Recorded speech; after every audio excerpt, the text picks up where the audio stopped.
For those of you who tune in every day at 1 o'clock, thank you. I continue to recommend that you keep yourselves as informed as possible. There's more information every day about the virus, and this is the best place to get information that's accurate and timely around coronavirus here in the state of Rhode Island. Today we're here at 1 o'clock. Tomorrow's press conference will be at 2:30, and then we'll return to the 1 o'clock hour for the rest of the week and through the weekend. Today I'm very sad to report another 7 deaths as a result of coronavirus here in the state of Rhode Island, bringing us to a total now of 80 deaths. We have 275 new cases of coronavirus in Rhode Island, bringing us to a total of 3,251, and we have 213 people in the hospital. And again, you can expect those numbers to continue to rise rapidly.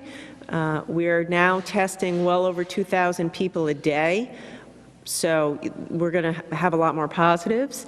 And also, we have widespread community transmission now, so we're really climbing up the curve, and I don't want you to be alarmed when you hear these numbers increasing. I do want you to maintain your vigilance. The stay-at-home order is still in effect. It's getting old now. I realize that. It's a critical time right now that we can put a thumb on the scale of stopping this virus. So even though we're tired of being cooped up and obeying the stay-at-home order, I'm asking you please to double down and continue to abide by the social distancing requirements.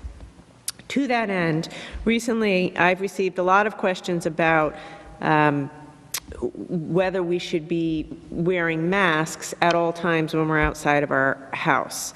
And last week, Dr. Nicole Alexander-Scott recommended that we all wear masks, homemade or purchased cloth face masks to cover our nose and our mouth. The answer is yes, that is what we should all be doing.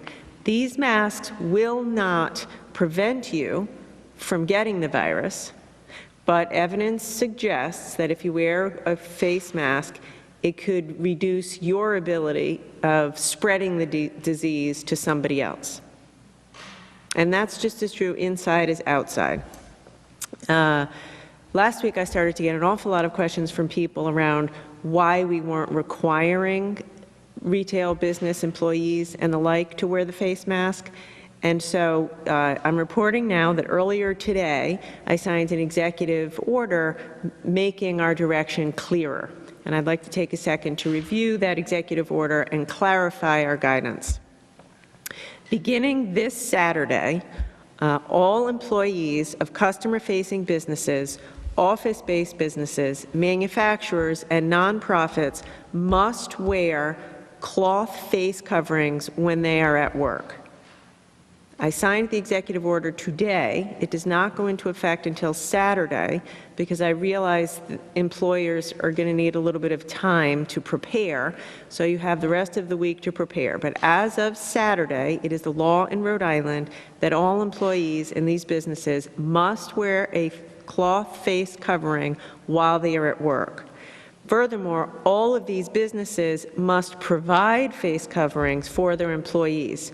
Face coverings can include scarves, bandanas, and other homemade and non-factory made masks. So if you're an employee and you have a mask or you want to wear a scarf, fine, but if you don't or you can't, your employer must provide you with a face cloth covering. Additionally, all customer-facing businesses must take steps to remind customers to wear face coverings. That means they should be putting up signs at the door, reminding customers to wear a face covering inside. The only exceptions from these rules are for anyone whose health would be in jeopardy because of wearing a face covering or any children under 2 years old. By the way, I would say that if you're somebody whose health would be in jeopardy by wearing a face mask, you shouldn't be outside. You have an underlying health condition and you should absolutely be staying home and getting a hand from somebody else to deliver your groceries or get whatever essentials you need. So this means, as of this Saturday, when you go to the grocery store, when you go to the pharmacy, when you're at work, you should be wearing a mask, and everyone in that store, employees and customers, should be wearing a mask. That's where we want to get to. Probably the first question on everyone's mind, and I'm sure the media will ask, what's the penalty if people don't do this? I would ask you to stop thinking that way. Stop thinking about what's going to happen to me if I don't follow the rules.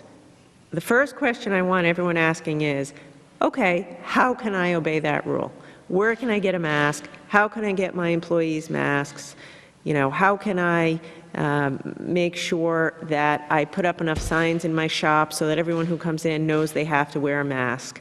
Let's all ask ourselves, what am I going to do between now and Saturday so that I can comply with this new executive order when it becomes official on Saturday? I'm also sure many of you are saying, I'm not going to do that. That's weird. It feels funny. I look stupid. I don't know if it helps anyway. And to you, I am saying you have to do this. You have to do it because it's going to protect everybody else in Rhode Island. I have a mask that I wear here in the office every day when I'm not giving a press conference. It's hard to give a press conference with a mask. It's simply made out of cloth. Brett does the same thing. Dr. Nicole does the same thing. And I will be the first to admit, it feels strange. This is not normal. It feels weird. It's hard to breathe. It's uncomfortable. But it's the right thing to do. And I have said so many times that I want to reopen the economy, and I do want to reopen the economy.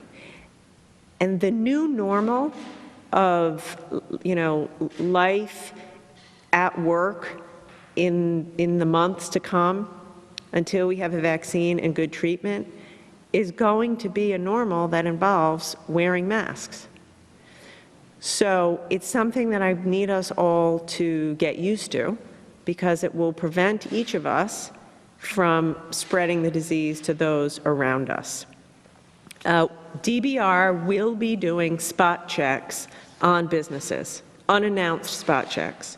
So folks from the state will be, DBR and also the Department of Health, are going to be going around starting on Saturday to do spot checks on retail businesses, on all businesses that are open, just to make sure that the businesses are complying and that customers are complying. If after a week or so we see that there isn't enough compliance, I have also given DBR the authority to impose stricter regulations, fines, and penalties. But I haven't gone there yet because I'm confident that we're all going to do the right thing and get ourselves into a place where everybody can wear a mask. But as with all things, I will tighten the regulation and increase the penalty or add a penalty if we don't have compliance. If you're not sure how to make a mask or where to procure a mask, you could go to the Commerce website, commerce.ri.gov, commerce.ri.gov, and they have some pretty helpful videos and tips for how to get a mask, make a mask, or distribute masks to your employees. I will say, shutting down the entire economy as a way to deal with this crisis is a terrible thing to have done. It's my goal and desire to undo that as soon as is safely possible. And as I've said all along, I need to try to get to a place where we have a more targeted response. It's going to mean that when we start to go back to work, things will be different. And so this is a way of beginning the process of getting us all used to kind of life in the new normal, of going about our daily business with new rules. The final thing I'll say is this. I recognize we are going to, we're going to be smart and thoughtful and cooperative as we impose these new rules. There are some businesses, call center businesses, for example, where your employees can't do their job if they're on the phone all day wearing a mask. I understand that, so we're going to work with you. If your employees can't wear a mask, they absolutely must be 6 feet away from everybody else, and there has to be proper cleaning protocol, disinfecting protocol, hand washing protocol.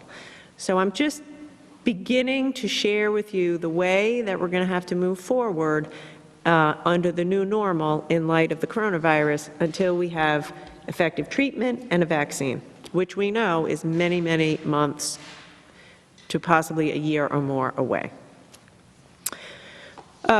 Okay, on from masks, contact tracing is a critical piece of the puzzle here in order to be able to reopen the economy.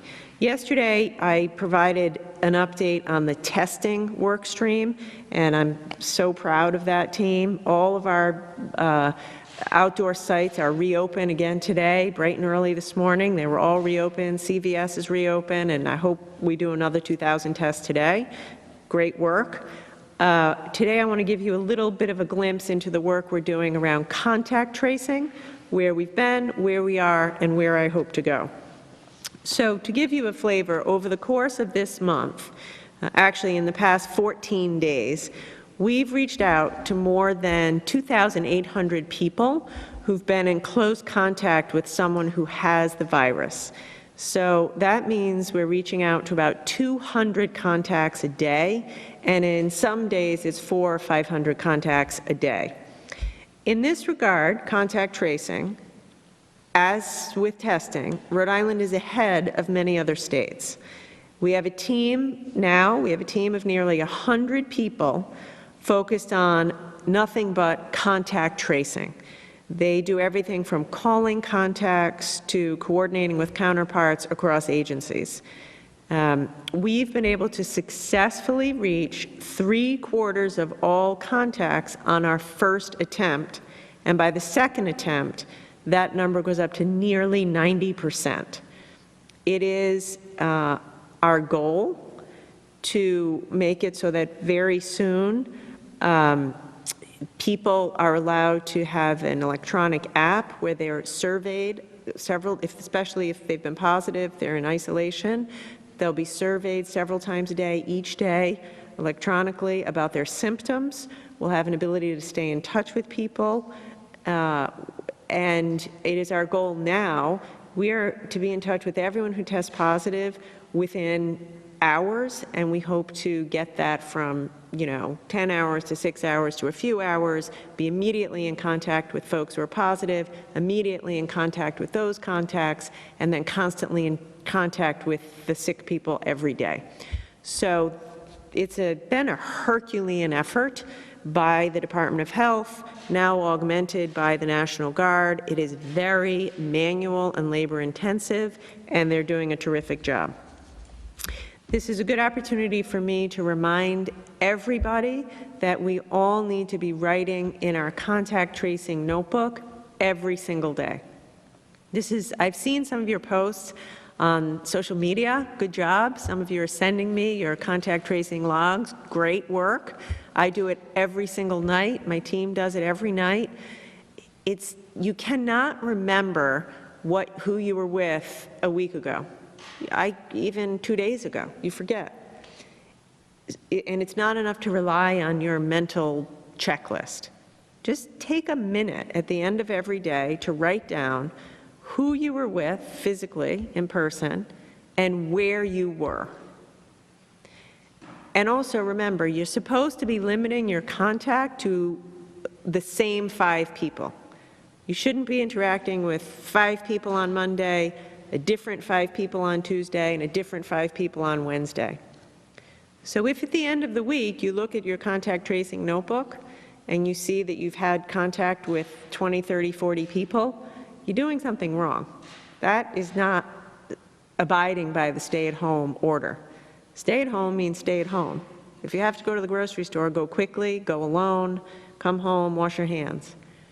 But please, if you get sick, if you're tested positive, and many, many, many of us will be, the very first thing that someone's going to ask you when they call you is, tell me who you've been in contact with in the past couple of weeks. And I want you to pull out that contact tracing notebook and be able to tell them, here's where I've been and here's who I've been in contact with. Yesterday, I received some questions around evictions and utilities. I will say the worst part about this virus is the number of people who are experiencing serious economic hardship. And so I want to offer a few comments about eviction and utilities. We're doing everything we can, as you know, to ease the burden. I don't want any landlords out there threatening to evict people, threatening to shut off the utilities. You shouldn't be doing it. If you are, you're being a bad actor.